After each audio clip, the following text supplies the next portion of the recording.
is a model unit po ng ating St. Raphael. This one is complete upon turnover with 3 bedrooms, 2 toilet and bath.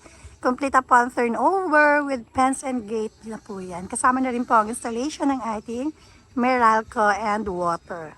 This one is a model unit po ng ating St. John with 3 bedrooms din po ito, 2 toilet and bath. Complete upon turnover with fence and gate upon turnover. So this one naman po is our model unit ng ating St. Mark with fence and gate din po siya upon turnover. This unit is a new launch na ating pong unit here in CG Brion. This one will be launched by next year. So once again, this is St. Mark.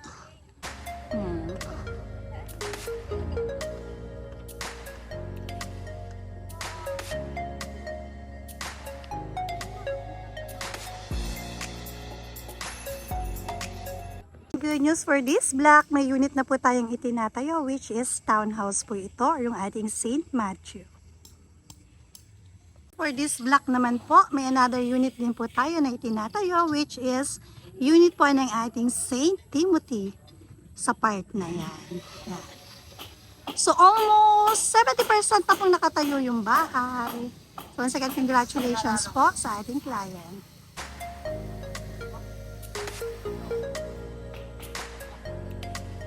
In this part po, meron na po tayong isang row house with loft na nakatayo sa block po na yan.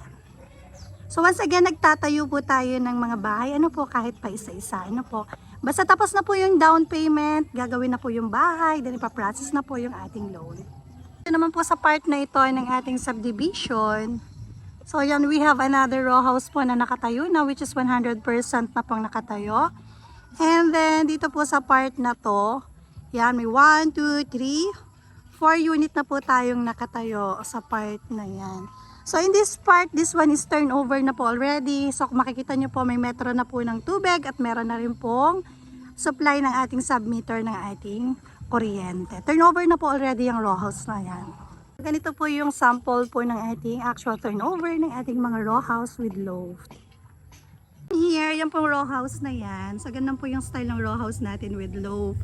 In this part, ito naman po yung style ng ng row house kapag na-modify na or yan, pinagawa na po nila. Yan.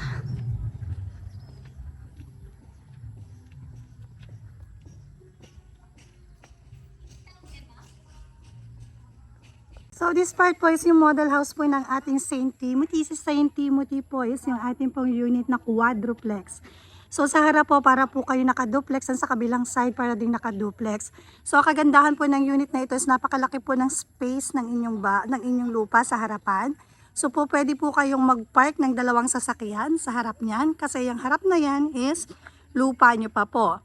Then ang kagandahan po dito, complete upon turnover with 2 bedrooms. May sarili na rin pong toilet and bath sa baba at sa taas. Yung complete upon turnover, naka-tiles, naka-ceiling, naka-paint na po upon turnover.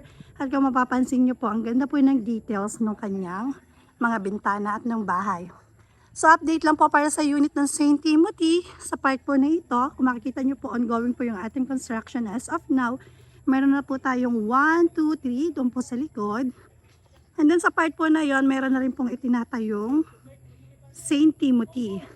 And then doon po sa kabila, sa vice versa, meron na rin pong itinatayong 1, 2, 3, 3 pa pong St. Timothy na model. Yan. So once again, congratulations po sa mga client natin na nakatapos na po ng kanilang mga down payment. Yan. So nag-i-start na po ang construction ng inyong mga bahay. So once again po, para po dun sa mga client natin na hindi nagmamadaling lumipat, which is matagal po at very flexible po yung terms ng ating down payment here sa CG Brion.